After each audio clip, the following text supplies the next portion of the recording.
ഉമ്മൻചാണ്ടിക്ക് ചോദ്യങ്ങളേ ഉള്ളൂ, ഉത്തരങ്ങളില്ലെന്ന് പ്രതിപക്ഷ നേതാവ് വി.എസ്. അച്യുതാനന്ദൻ. ഉമ്മൻചാണ്ടിയുടെ ചോദ്യങ്ങൾക്ക് താൻ ഉത്തരം നൽകിയിരുന്നു.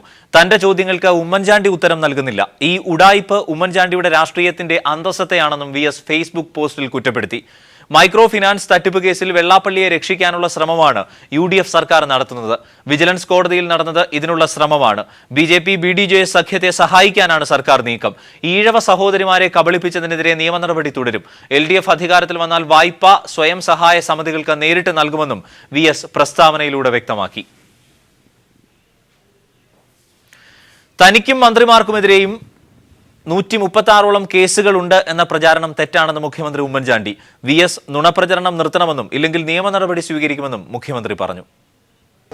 ഒരൊറ്റ കേസ് പോലും എന്റെ പേരിൽ ഈ ഒരിടത്തുമില്ല, ഒറ്റ കേസ് പോലുമില്ല. അദ്ദേഹം അത് പിൻവലിച്ച് ഖേദം പ്രകടിപ്പിച്ചില്ലെങ്കിൽ അദ്ദേഹത്തിനെതിരെ നിയമ നടപടികളുമായിട്ട് പ്രതിപക്ഷ നേതാവ് ഒത്തിരി സഹിച്ചു, ഒത്തിരി കാര്യങ്ങൾ ക്ഷമിച്ചു. പക്ഷേ ഒരു തെരഞ്ഞെടുപ്പ് സമയത്ത് പോലും തെറ്റായ രീതിയിൽ കാര്യങ്ങൾ ധരിപ്പിക്കാനാണ് ശ്രമിക്കുന്നതെങ്കിൽ നമുക്കത് അംഗീകരിക്കാൻ സാധിക്കുമോ? വ്യക്തമായ ഉദ്ദേശ ലക്ഷ്യത്തോടെ ഇടപെട്ടാൽ സമൂഹത്തിൽ വലിയ മാറ്റം വരുത്താൻ നവമാധ്യമ രംഗത്തെ ഇടപെടൽ സഹായിക്കുമെന്ന് CPIM സംസ്ഥാന സെക്രട്ടറി കോടിയേരി ബാലകൃഷ്ണൻ. അച്ചടി മാധ്യമങ്ങളും ദൃശ്യമാധ്യമങ്ങളും ഒരു സമ്പന്ന വർഗത്തിന്റെ കൈകളിൽ കേന്ദ്രീകരിക്കുമ്പോൾ ജനനന്മയ്ക്ക് തുറന്ന് കിട്ടിയിട്ടുള്ള വലിയ സാധ്യതയാണ് സോഷ്യൽ മീഡിയയെന്നും അദ്ദേഹം പറഞ്ഞു. വ്യക്തമായ ഉദ്ദേശ ലക്ഷ്യത്തോടു കൂടി ഇടപെട്ടാൽ നമ്മുടെ സമൂഹത്തിൽ വലിയ മാറ്റം വരുത്താൻ നവമാധ്യമ രംഗത്തെ ഇടപെടൽ വഴി സാധിക്കും. വ്യക്തിപരമായ അഭിപ്രായ പ്രകടനങ്ങൾ നടത്താൻ ആണ് കൂടുതൽ പേർ ഇന്ന് ഈ രംഗത്ത് ഉപയോഗിച്ചുകൊണ്ടിരിക്കുന്നത്. എന്നാൽ അഭിപ്രായ രൂപീകരണത്തിന് കഴിയുന്ന വിധത്തിൽ ഇടതുപക്ഷ ചിന്താഗതികൾ പ്രചരിപ്പിക്കാനും സമൂഹത്തിൻ്റെ മാറ്റത്തിന് വേണ്ടിയും സോഷ്യൽ മീഡിയയിൽ ഇടപെടാനാണ് ഇടതുപക്ഷ പ്രവർത്തകന്മാർ ശ്രദ്ധിക്കേണ്ടത്. മണ്ണാർക്കാട് UDF സ്ഥാനാർത്ഥിയെ തോൽപ്പിക്കണമെന്ന കാന്തപുരം സിറ്റിംഗ് MLA ഷംസുദ്ദീനെതിരെയാണ് കാന്തപുരം രംഗത്തെത്തിയത്. സുന്നി പ്രവർത്തകരുടെ കൊലപാതകികളെ സഹായിച്ചത് ഈ MLA ആണെന്നും ന്യായവും യുക്തിയും നന്മയും നോക്കി വോട്ട് ചെയ്യുമെന്നും കാന്തപുരം പറഞ്ഞു. വഖഫ് വിഷയത്തിൽ UDF സർക്കാർ സഹായിച്ചിട്ടില്ലെന്നും ഇത് തെരഞ്ഞെടുപ്പിൽ പ്രതിഫലിക്കുമെന്നും കാന്തപുരം കുറ്റപ്പെടുത്തി. പ്രസംഗത്തിലാണ് കാന്തപുരം AP അബൂബക്കർ മുസ്ലിയാർ നിയമസഭാ തെരഞ്ഞെടുപ്പിലെ നിലപാട് വ്യക്തമാക്കിയത്. മണ്ണാർക്കാട്ടെ UDF MLA N ഷംസുദ്ദീനെ തോൽപ്പിക്കണമെന്ന് കാന്തപുരം ആഹ്വാനം ചെയ്തു. മണ്ണാർക്കാട്ട് 2 സുന്നി പ്രവർത്തകരെ കൊല ചെയ്ത കേസിലെ പ്രതികളെ രക്ഷിച്ചത് ഷംസുദ്ദീനാണ്. ഷംസുദ്ദീന് ഒരു കാരണവശാലും വോട്ട് നൽകരുതെന്നും കാന്തപുരം ആവശ്യപ്പെട്ടു. മണ്ണാർക്കാട് 2 മനുഷ്യന്മാരെ കൊന്നിട്ട് അറസ്റ്റ് ചെയ്തു. 2ാം ദിവസം ജാമ്യത്തിൽ വിട്ടിട്ട് പിന്നെയും അവരിങ്ങനെ നടക്കുകയാണ്. നമ്മളെ ആളുകളെ ആക്രമിച്ചത്. അതിന് ഫുള്ളായിട്ട് സഹായം ചെയ്തു കൊടുത്ത ഒരു MLA ഉണ്ട്.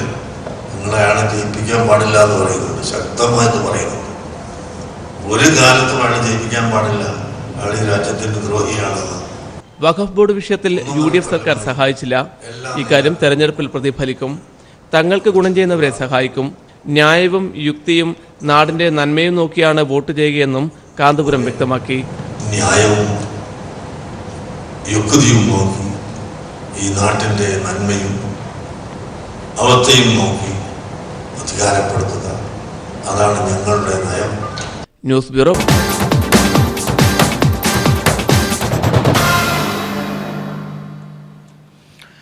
കോൺഗ്രസ് BJP ബന്ധം വെളിപ്പെടുത്തുന്ന K. സുധാകരന്റെ ഓഡിയോ പുറത്ത്. തന്റെ തോൽവിക്ക് കാരണം മുൻപത്തെ പോലെ BJP വോട്ട് ലഭിക്കാത്തതാണ്. മറ്റു ജില്ലകളിലെ BJP നേതാക്കൾക്ക് തെരഞ്ഞെടുപ്പ് ചുമതല ലഭിച്ചതാണ് ഇതിന് കാരണമെന്നും സുധാകരൻ. BJP വോട്ട് ലക്ഷ്യം വച്ചാണ് സുധാകരൻ ഉദുമയിൽ മത്സരിക്കുന്നത് എന്ന ആരോപണത്തിനിടെയാണ് ഓഡിയോ പുറത്തു വന്നത്. നിയമസഭാ തെരഞ്ഞെടുപ്പിൽ കണ്ണൂരിലെ കോൺഗ്രസ് നേതാവ് K. സുധാകരൻ തന്റെ തെരഞ്ഞെടുപ്പ് തട്ടകം ഇക്കുറി മാറ്റിയതിനു പിന്നിൽ ലക്ഷ്യങ്ങൾ ഏറെയുണ്ടെന്നാണ് അദ്ദേഹത്തിന്റെ അനുയായികൾ തന്നെ പറയുന്നത്.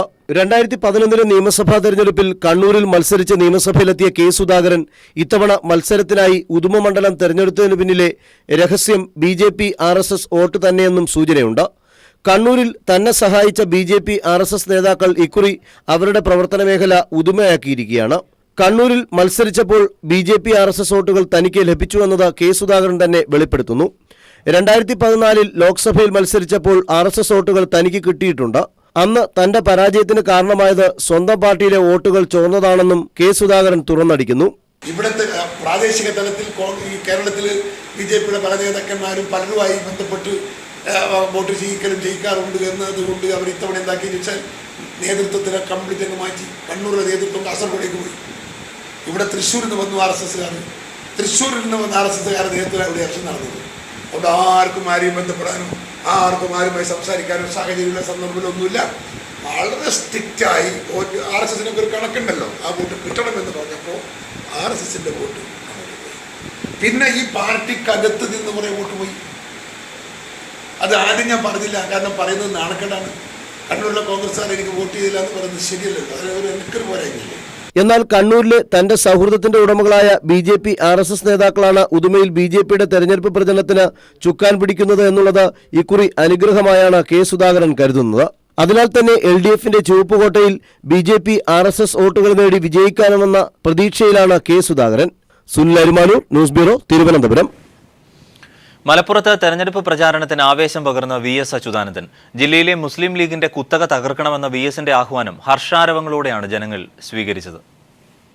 താനൂരിലായിരുന്നു ആദ്യ പൊതുയോഗം. പതിവ് പോലെ VS എത്തിയതും സദസ്സിൽ ആരവം. മുസ്ലിം ലീഗിനെ കടന്നാക്രമിച്ചായിരുന്നു പൊതുയോഗങ്ങൾ. ലീഗിന്റെയും UDFന്റെയും കുത്തക തകർക്കണമെന്ന് VS ആവശ്യപ്പെട്ടു. ഇടതുപക്ഷ പ്രസ്ഥാനത്തെ അടിച്ചൊതുക്കാം, മർദ്ദിച്ച് ഒതുക്കാമെന്ന അഹങ്കാരം, അതിന് ശക്തമായ തിരിച്ചടി കൊടുത്തിട്ട് ഈ നാട്ടിലെ ജനങ്ങളുടെ പിന്തുണയോടുകൂടി പോരാടുകയാണ് ഇടതുപക്ഷ ജനാധിപത്യ മുന്നണി. BJPയും RSSുമാണ് UDFന് പിന്നിൽ നിന്ന് സഹായിക്കുന്നതെന്നും VS പറഞ്ഞു. നിങ്ങൾക്കറിയാവുന്നതുപോലെ ഇടതുപക്ഷ ജനാധിപത്യ പ്രസ്ഥാനത്തെ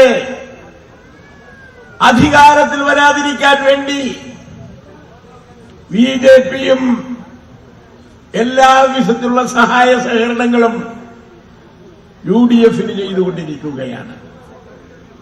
ഈ രണ്ട് ദുഷ്ടശക്തികൾക്കുമെതിരായി ജനങ്ങളെ അണിനിരത്തി പോരാടേണ്ടത്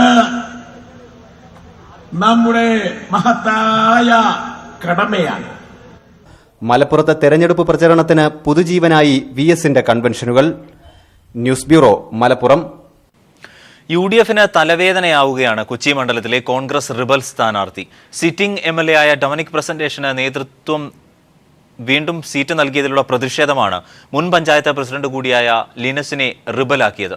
KPCC പ്രസിഡന്റ് VM സുധീരൻ നേരിട്ട് ശ്രമിച്ചിട്ടും ലിനസ് മത്സരരംഗത്ത് നിന്ന് പിന്മാറാൻ തയ്യാറായില്ല. പശ്ചിമ കൊച്ചി മേഖലയിൽ നിന്നുള്ളവരെ സ്ഥാനാർത്ഥിയായി പരിഗണിക്കണമെന്നുള്ള പ്രാദേശിക നേതാക്കളുടെ ആവശ്യം തള്ളിയാണ് A ഗ്രൂപ്പുകാരനായ ഡൊമിനിക്കിനെ വീണ്ടും സ്ഥാനാർത്ഥിയാക്കിയത്. എന്നാൽ അന്ന് തന്നെ വിക്ടർ ലീനസ് കളത്തിലിറങ്ങി പ്രചാരണം തുടങ്ങുകയും ചെയ്തു. കോൺഗ്രസ് നേതൃത്വത്തിന്റെ ഈ അവഗണന ഇനി അനുവദിക്കാനാകില്ലെന്നും ഭൂരിപക്ഷം പ്രവർത്തകരും തനിക്കൊപ്പമാണെന്നും ലീനസ് പറയുന്നു. ഈ പ്രാവശ്യവും മത്സരിക്കുന്നില്ല എന്ന് പറഞ്ഞുകൊണ്ടിരുന്ന വ്യക്തി കഴിഞ്ഞ തിരഞ്ഞെടുപ്പ് വിജ്ഞാപനം വന്നത് മുതൽ അദ്ദേഹം തന്നെയാണ് സ്ഥാനാർത്ഥി എന്നുള്ള നിലയിൽ എല്ലാവരെയും സ്വാധീനിക്കുവാനും അത് നിന്നപ്പോൾ കോൺഗ്രസ് പ്രവർത്തകർ ഒന്നിച്ചുകൂടി അതിനെ ഒരു മാതൃകാപരമായിട്ട് നമ്മൾ ആ പ്രവണതയെ ഒന്ന് മാറ്റുവാനും ഒരു മാറ്റം, കൊച്ചിക്കൊരു മാറ്റം അനിവാര്യമാണെന്നുള്ള രീതിയിലാണ് എല്ലാവരും കൂടി പ്രതികരിച്ചതിൻ്റെ ഫലമാണ് എൻ്റെ സ്ഥാനാർത്ഥിത്വം. വിക്ടർ ലീനസിന്റെ പ്രാധാന്യം മനസ്സിലാക്കിക്കൊണ്ട് ചർച്ചകളിലെല്ലാം പ്രമുഖ മുന്നണി സ്ഥാനാർത്ഥികൾക്കൊപ്പം ലീനസിനും സംഘാടകർ ഇടം നൽകുന്നുണ്ട്. ഇനി ആര് ഉപാധികൾ മുന്നോട്ട് വെച്ചാലും എന്ത് ഓഫർ നൽകിയാലും മത്സരരംഗത്ത് നിന്ന് പിന്മാറില്ലെന്നാണ് ലീനസിന്റെ തീരുമാനം. അത് UDF നേതൃത്വത്തിന്റെ ചങ്കിടിപ്പ് കൂട്ടുന്നുണ്ട്. ലീനസിന്റെ തീരുമാനം തന്നെയായിരിക്കും UDFന്റെ വിജയസാധ്യതകളെ നിർണ്ണയിക്കുക. News bureau, Kochi. വ്യാജ ഫോട്ടോ പ്രചരിപ്പിച്ച സംഭവത്തിൽ തൃണമൂൽ നേതാവ് ഡെറക് ഒബ്രിയാനെതിരെ CPM പോളിറ്റ് ബ്യൂറോ അംഗം പ്രകാശ് കാരാട്ട് ദില്ലി പോലീസിൽ പരാതി നൽകി. പ്രകാശ് കാരാട്ടിന് ആഭ്യന്തരമന്ത്രി രാജ്നാഥ് സിംഗ് ലഡ്ഡു നൽകുന്ന വ്യാജ ചിത്രം നിർമ്മിച്ച് BJP CPIM ബന്ധം ആരോപിച്ചാണ് തൃണമൂൽ കോൺഗ്രസ് പ്രചാരണം നടത്തിയത്. ആഭ്യന്തരമന്ത്രി രാജ്നാഥ് സിംഗ് പ്രധാനമന്ത്രി നരേന്ദ്രമോദിക്ക് ലഡ്ഡു നൽകുന്നതാണ് യഥാർത്ഥ ഫോട്ടോ. ഫോട്ടോഷോപ്പ് ഉപയോഗിച്ച് മോഡിയുടെ തലമാറ്റി പകരം പ്രകാശ് കാരാട്ടിന്റെ തല ചേർത്തു വെച്ചാണ് തൃണമൂൽ കോൺഗ്രസ് നേതാക്കൾ പ്രചരിപ്പിച്ചത്. തൃണമൂൽ നേതാവും എംപിയുമായ ഡെറക് ഒബ്രൈൻ വാർത്താ സമ്മേളനത്തിൽ ഫോട്ടോ പരസ്യപ്പെടുത്തുകയും ചെയ്തു. BJPയും CPIഎമ്മും തമ്മിൽ ബന്ധമുണ്ടെന്നാരോപിച്ചാണ് വ്യാജ ഫോട്ടോ പ്രചരിപ്പിച്ചത്. എന്നാൽ യഥാർത്ഥ ഫോട്ടോ പുറത്തു വന്നതോടെ തൃണമൂൽ നേതൃത്വം വെട്ടിലായി. ഫോട്ടോ പിൻവലിക്കുന്നതായി പ്രഖ്യാപിച്ച് തൃണമൂൽ കോൺഗ്രസ് തലയൂരാൻ ശ്രമം നടത്തിയെങ്കിലും നിയമപരമായി നേരിടാനാണ് CPIഎമ്മിന്റെ തീരുമാനം. വ്യാജ ഫോട്ടോ പ്രചരിപ്പിച്ച ഡെറക് ഒബ്രൈനെതിരെ പ്രകാശ് കാരാട്ട് ദില്ലി പോലീസിൽ പരാതി നൽകി. വില കുറഞ്ഞ പ്രചരണ തന്ത്രങ്ങളാണ് തൃണമൂൽ കോൺഗ്രസ് തുടരുന്നതെന്ന് പ്രകാശ് കാരാട്ട് പറഞ്ഞു. Since this is a patent case of using a fabricated picture, morphed and put on the website, this comes under the cyber offence, and I have lodged a complaint with the Delhi police to proceed against Shri Derek O'Brien under the relevant law and the relevant clauses. വ്യാജ photo പ്രചരിപ്പിച്ച തൃണമൂൽ കോൺഗ്രസിനെതിരെ BJPയും പരാതി നൽകിയിട്ടുണ്ട്. News bureau, Delhi. Paschimbangal നിയമസഭയിലേക്കുള്ള 4ാം ഘട്ട വോട്ടെടുപ്പ് നാളെ. 2 ജില്ലകളിലായി 49 നിയോജക മണ്ഡലങ്ങളിലേക്കാണ് നാളെ വോട്ടെടുപ്പ് നടക്കുന്നത്. ശാരദാ ചിട്ടി തട്ടിപ്പ് കേസിൽ ജയിലിൽ കഴിയുന്ന തൃണമൂൽ നേതാവായ മദൻ മിത്രയും ഈ ഘട്ടത്തിൽ മത്സര രംഗത്തുണ്ട്. ഹൗറ ജില്ലയിലെ 16 മണ്ഡലങ്ങളിലും നോർത്ത് 24 പർഗാനയിലെ 33 മണ്ഡലങ്ങളിലുമാണ് 4ാം ഘട്ടത്തിൽ വോട്ടെടുപ്പ് നടക്കുന്നത്. 40 വനിതകൾ ഉൾപ്പെടെ 345 സ്ഥാനാർത്ഥികളാണ് മത്സരരംഗത്തുള്ളത്. 1,08,00,000 വോട്ടർമാർക്ക് സമ്മതിദാനാവകാശമുണ്ട്. 1 ഡസനിലധികം പ്രമുഖ സ്ഥാനാർത്ഥികൾ ജനവിധി തേടുന്നു എന്നതാണ് 4ാം ഘട്ടത്തിന്റെ പ്രത്യേകത. മുൻമന്ത്രിമാരായ അസിംദാസ് ഗുപ്ത, നേപൽ ദേവ് ഭട്ടാചാര്യ, തന്മോയ് ഭട്ടാചാര്യ തുടങ്ങിയവരാണ് CPIഎമ്മിന്റെ പ്രമുഖ സ്ഥാനാർത്ഥികൾ. തൃണമൂൽ കോൺഗ്രസിനു വേണ്ടി സംസ്ഥാന മന്ത്രിമാരായ അമിത് മിശ്ര, പൂർണേന്ദു ബസു, അരൂപ് റോയ്, ഉപേന്ദ്ര വിശ്വാസ് തുടങ്ങിയവരും ഈ ഘട്ടത്തിൽ ജനവിധി തേടുന്നു. ശാരദാ ചിട്ടി തട്ടിപ്പ് കേസിൽ ജയിലിൽ കഴിയുന്ന തൃണമൂൽ നേതാവും മുൻമന്ത്രിയുമായ മദൻ മിത്രയും മത്സരരംഗത്തുണ്ട്. BCCI മുൻ അധ്യക്ഷൻ ജഗ്മോഹൻ ഡാൽമിയയുടെ മകളും തൃണമൂൽ ടിക്കറ്റിൽ ജനവിധി തേടുന്നു. ആദ്യ 3 ഘട്ട വോട്ടെടുപ്പുകളിൽ വ്യാപക അക്രമ സംഭവങ്ങളാണ് പശ്ചിമബംഗാളിൽ അരങ്ങേറിയത്. 3ാം ഘട്ട വോട്ടെടുപ്പിലും തൊട്ടടുത്ത ദിവസവും തൃണമൂൽ ആക്രമണത്തിൽ 3 CPIഎം പ്രവർത്തകർ കൊല്ലപ്പെട്ടിരുന്നു. അക്രമ സംഭവങ്ങളുടെ പശ്ചാത്തലത്തിൽ കൂടുതൽ സുരക്ഷയും നിരീക്ഷണ സംവിധാനങ്ങളും ഏർപ്പെടുത്തിയിട്ടുണ്ട്. News bureau, Delhi. ജൈവ കൃഷിയിൽ ഒരു നാടിന് അഭിമാനമായി ഒരു കൂട്ടം വിദ്യാർത്ഥികൾ. തിരുവനന്തപുരം നന്ദിയോടാണ് കുട്ടികൾ ജൈവ കൃഷിയിലൂടെ അവധിക്കാലം ആഘോഷമാക്കുന്നത്. നന്ദിയോട് കൃഷിഭവന്റെ സഹായത്തോടെയാണ് കുട്ടികളുടെ ഈ സംരംഭം. വിളവെടുപ്പിന് തയ്യാറായ പയർ പാവൽ തോട്ടം. ഈ കുട്ടിക്കുരുന്നുകളാണ് ഇതിന് പിന്നിലെന്ന് പറഞ്ഞാൽ അത്ഭുതപ്പെടേണ്ട. തിരുവനന്തപുരം നന്ദിയോടാണ് കുട്ടികളുടെ ഈ ജൈവ കൃഷി. 3 മാസം മുമ്പാണ് ഇവർക്ക് ഇത്തരമൊരാശയം നന്ദിയോട് കൃഷിഭവനിലെ കൃഷി ഓഫീസർ ജയകുമാറിൽ നിന്നും ലഭിച്ചത്. തുടർന്ന് 70-കാരനായ കുട്ടപ്പൻ അപ്പൂപ്പന്റെ സഹായത്തോടെ സ്ഥലം ശരിയാക്കി കൃഷിഭവനിൽ നിന്നും ലഭിച്ച പയർ പാവൽ വിത്ത് പാകി. 3 മാസം കഴിഞ്ഞപ്പോൾ അവർ തന്നെ അത് വിളവെടുത്തു. പതിവിൽ നിന്നും വ്യത്യസ്തമായി ഇത്തവണ അവധിക്കാലം ജൈവ കൃഷിയിലൂടെ തങ്ങൾ ആസ്വദിച്ചതായി കുട്ടികൾ തന്നെ പറയുന്നു.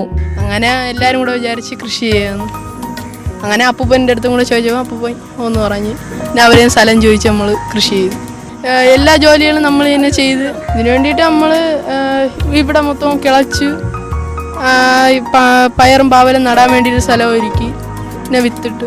കുട്ടപ്പൻ അപ്പൂപ്പന്റെ മാർഗനിർദ്ദേശമനുസരിച്ചാണ് ഈ കുട്ടിക്കൂട്ടം കൃഷിയിൽ ഓരോ ചുവടും വെച്ചത്. ഇപ്പോഴത്തെ കുട്ടികൾക്ക് ജൈവ കൃഷിയോടുള്ള ഈ താല്പര്യത്തിൽ അതീവ സന്തുഷ്ടനുമാണ് അപ്പൂപ്പൻ. ആദ്യം വന്ന് പറഞ്ഞ് അപ്പൂപ്പ എവിടെയെങ്കിലും ഇതുപോലെ സ്ഥലമൊക്കെ വന്ന് ചോദിച്ചു. അങ്ങനെ ഞാൻ അവിടെ ചോദിച്ചപ്പോൾ പറഞ്ഞ് ശരിയായി എല്ലാം നടത്തിക്കൊള്ളാൻ പറഞ്ഞു. അങ്ങനെ നമ്മൾ എല്ലാവരും കൂടെ ചേർന്ന് ശരിയാക്കി. പിന്നെ അവർ ചാണകം കൊണ്ട് തന്ന്, ഈറയൊക്കെ കൊട്ടിക്കൊണ്ട് തന്ന്, പിന്നെ അവർ പിന്നെ വൈകുന്നേരമുള്ള വെള്ളം കുറയ്ക്കുന്ന എല്ലാ സഹായങ്ങളും ചെയ്തു. അതുകൊണ്ട് തന്നെ ജൈവ കൃഷിയിൽ ഇവർക്ക് കൃഷി ഓഫീസർ ക്ലാസും നൽകി. ഇവിടെ നിന്നും വിളവെടുത്ത വിഷരഹിത പയറും പാവലും റോഡിലെത്തിയപ്പോൾ തന്നെ വിറ്റുതീരുകയും ചെയ്തു. ഇനി ജൈവ കൃഷി വ്യാപിപ്പിക്കാനാണ് ഇവരുടെ തീരുമാനം. ജൈവ കൃഷിയിൽ മുതിർന്നവർക്ക് മാതൃകയാവുകയാണ് നന്ദിയോടുള്ള ഈ കൊച്ചുകുരുന്നുകൾ.